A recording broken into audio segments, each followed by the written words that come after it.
নতুন বছৰত বহুকেইটা পদক্ষেপ ল'লে সেয়া আমি আঁচনিৰ ক্ষেত্ৰতে যদি চাওঁ বা কৰ্মচাৰীসকলৰ বাবে যদি চাওঁ তেনেদৰে বহুতৰে এতিয়া তেনেদৰে তেওঁলোকৰ দৰমহা বৃদ্ধি হ'ব।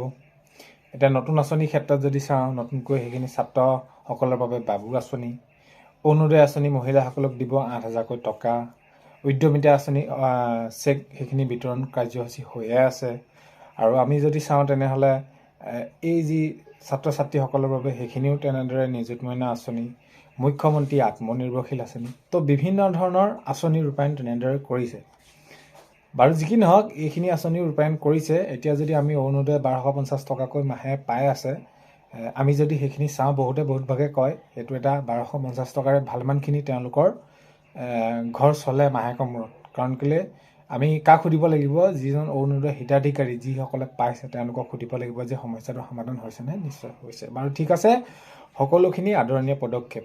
তো ইয়াৰ সমান্তৰালকৈ যিহেতু এতিয়া কৰ্মচাৰীসকলে তেওঁলোকে কৈ আছে যে OPS হ'ব লাগে বুলি, তো কিয় লাগে বুলি কৈছে, কিয় কৈছে, কেলৈ কৈছে, তো এইখিনি ক্ষেত্ৰত জনা উচিত, বুজা উচিত। আৰু আজি এই শিক্ষাগুৰুসকলে এই কৰ্মচাৰীসকলৰ অৱস্থাটো কি, তো এইখিনি ক্ষেত্ৰত বিভাগীয় কৰ্তৃপক্ষই ভাবি পাবনে এবাৰ এইখিনি কিয় তেওঁলোকে ৰাজপথত ওলাব লগা হৈছে? সকলোখিনি কথা আজিৰ ভিডিঅ'ৰ জৰিয়তে আমি জনাবলৈ গৈ আছোঁ। ভিডিঅ'টো আপোনালোকে শেষলৈকে চাব বুলি আশা কৰিলোঁ। শেষত ভিডিঅ'টো চাই আপোনালোকৰ মতামত কমেণ্টৰ জৰিয়তে জনাব। এইখিনিতে এটা অনুৰোধ কৰিম, চেনেলটোলৈ যদি আপোনালোক নতুনকৈ আহিছে চেনেলটো ছাবস্ক্ৰাইব কৰাৰ লগতে কাষতে থকা বেল আইকনটো প্ৰেছ কৰি অল কৰি থ'ব, যাতে নতুন এটা ভিডিঅ' দিয়াৰ লগে লগে আপোনালোকে আগতীয়াকৈ চাবলৈ পায়। যদি ভিডিঅ'টো চাই ভাল পায় লাইক এটা কৰি দিব আৰু শ্বেয়াৰ কৰি দিব, আৰু কথাখিনি যুক্তিপূৰ্ণ হয় নহয় আপোনালোকে কমেণ্টত লিখিবলৈ নাপাহৰিব। তো এতিয়া আঁচনি যিবিলাক ৰূপায়ণ কৰিছে, আমি কৈছোঁ যে এইখিনি আঁচনি ৰূপায়ণ নকৰিলেও হ'ব বা এইখিনি কৰি কি লাভ, এনেকুৱা ধৰণৰ আমি প্ৰসংগ উল্লেখ কৰিবলৈ যোৱা নাই। এইখিনি ৰূপায়ণ কৰিছে, বহুতখিনি বেছি ভাল কৰিছে, বহুতখিনি সহায় হৈছে। এতিয়া লাখপতি বাইদেউৰ জৰিয়তে যদি 10,000 টকা দিছে মহিলাসকলক, সেই 10,000 টকাৰে যদি মহিলাসকলে সৎ কামত ব্যৱহাৰ কৰিছে, কোনোবাই যদি হাঁহ কুকুৰা এখন ফাৰ্ম খুলিছে, কোনোবাই যদি ছাগলী ফাৰ্ম এখন খুলিছে, কোনোবাই যদি গৰু পালন কৰিছে, তো তেনে ক্ষেত্ৰত সেই মহিলাগৰাকী নিশ্চয় সেই 10,000 টকাৰ পৰা আগন্তুক সময়ত ভালদৰে সৎ কামত ব্যৱহাৰ কৰিলে তেওঁ নিজেই স্বাৱলম্বী হ'ব আৰু আত্মনিৰ্ভৰ হ'ব। সঠিক পদক্ষেপ আৰু ৰূপায়ণ কৰা যি আঁচনি ৰূপায়ণ কৰিছে ঠিক দিশে এইখিনি তেনেদৰে গতি কৰি আছে বা কৰিছে। আৰু তেনেদৰে আমি সেইখিনি উদাহৰণস্বৰূপে পাইছোঁ। 1250 টকাকৈ অৰুণোদয় আঁচনি দিছে, তেনেদৰে সেইখিনি মহিলাসকলেও বহুতখিনি তেওঁলোকৰ বাবে সকাহ হৈছে। আৰু বাকীখিনি কথা মই বিশেষকৈ নকওঁ। এতিয়া কথাটো হ'ল যে ইয়াৰ সমান্তৰালকৈ যিহেতু কৰ্মচাৰীসকলে তেওঁলোকক সেইখিনি কৈ আছে যে আমাক OPS লাগে, আৰু আমাৰ এই শিক্ষাগুৰুসকলৰ আজি অৱস্থাটো কি এই কৰ্মচাৰীসকলৰ, তো এইখিনি ক্ষেত্ৰতো বিভাগীয় কৰ্তৃপক্ষই বা এই বিষয়টো গুৰুত্ব সহকাৰে লোৱাটো উচিত। এতিয়া 8 পে কমিশ্যন আহিব, কিবা আহিব, তেওঁলোকৰ সেইখিনি কৰ্মচাৰীসকলৰ বহুতখিনি সুবিধা হ'ব। তাৰ সমান্তৰালকৈ যে এই যে এতিয়া যদি আমি চাওঁ টিউটৰ শিক্ষাগুৰুসকলে তেওঁলোকৰ সেইখিনি প্ৰাপ্য, তেওঁলোকে শিক্ষকৰ দৰে এটা পবিত্ৰ বৃত্তিত জড়িত হৈ তেওঁলোকে আন্দোলন কৰিব লগা হৈছে। আৰু যিসকল কৰ্মচাৰী আছে তেওঁলোকৰ সেইখিনি নিজৰ, এতিয়া টিউটৰ শিক্ষাগুৰুসকলে সমান্তৰাল তেওঁলোকে সমমৰ্যাদা দিবলৈ কৈ আছে। যদি তাৰ সেয়া মই ক'লোৱেই সমমৰ্যাদা দিব কৈ আছে, কি কাৰণে যে তাৰ যদি আমি বিপৰীতে চাওঁ তেওঁলোকৰ দৰে শিক্ষাগুৰুসকলে কিমানকৈ তেওঁলোকে বা কৰ্মচাৰীসকলে কিমানকৈ তেওঁলোকে প্ৰতি মাহে দৰমহা পাই আহিছে। এই যে শিক্ষাগুৰুসকল কিদৰে তেওঁলোকে সেইখিনি জীৱন অতিবাহিত কৰিছে বুজি উঠা উচিত। কিয় কৰা নাই এইটো এটা একে অবুজ ভাষা হৈ পৰিছে, নুবুজা এটা সাঁথৰ হৈ পৰিছে যে এই কৰ্মচাৰীসকলৰ তেওঁলোকৰ যিটো দাবী তেওঁলোকৰ কিয় মানি লোৱা নাই, OPS দিয়া নাই, বা এইখিনি কিয় তেওঁলোকে সেইখিনি কৰিব বিচৰা নাই। এতিয়া যদি আমি চাওঁ ইয়াৰ আগৰ ভিডিঅ'বিলাকত উল্লেখ কৰিছোঁ যে 2013 চনত যিসকল শিক্ষাগুৰু, এই শিক্ষাগুৰুসকলৰ আজি অৱস্থা কি? তেওঁলোকৰ অৱস্থা পানীত হাঁহ নচৰা, তেওঁলোকৰ সমান দুৰ্ভগীয়া কোনো নাই। তো কোনোবাই হয়তো এমাহ দুমাহ পালে, কোনোবাই 6-7 মাহ পালে, কোনোবাই এবছৰ 2 বছৰ পালে। OPSটো বাদেই NPSতো তেওঁলোকে অন্তৰ্ভুক্ত নহ'ল। এতিয়া পেঞ্চনটো একো হিচাপে পেঞ্চন নাপায়। আৰু যিসকল শিক্ষাগুৰুৱে পাইছে তেওঁলোকে 1500-2000 টকা, এই টকাৰে জানো এটা বৰ্তমান সময়ত এইখিনি এটা পৰিয়াল চলিব পাৰে?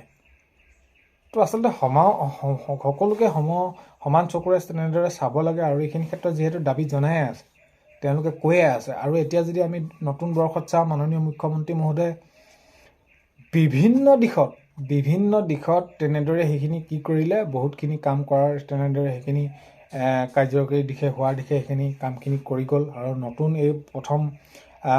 নতুন বছৰতে প্ৰথম মাহটোতে এই জানুৱাৰী মাহটোতে প্ৰথম পহিলা দিনটোতে বিভিন্ন ধৰণৰ তেনেদৰে আঁচনিৰ পৰা আৰম্ভ কৰি বিভিন্ন ধৰণৰ উন্নয়নমূলক কামৰ সেইখিনি শিতানত তেওঁলোকে সেইখিনি ঘোষণা কৰিলে। কিন্তু এই যে কৰ্মচাৰী পৰিষদসকলে বা এই যে OPS দিয়াৰ ক্ষেত্ৰত বা এইসকল 2013 চন এই শিক্ষাগুৰুসকল আজি যে বৰ্তমান সময়ত কি পৰিস্থিতি কেনেদৰে তেওঁলোকে সেইখিনি নিজৰ জীৱন পাৰ কৰি যাব লগা হৈছে, এইখিনি ক্ষেত্ৰত কোনো ধৰণৰ ব্যৱস্থা গ্ৰহণ নকৰিলে। আৰু এইখিনি এটা আটাইতকৈ দুৰ্ভাগ্যজনক কথা।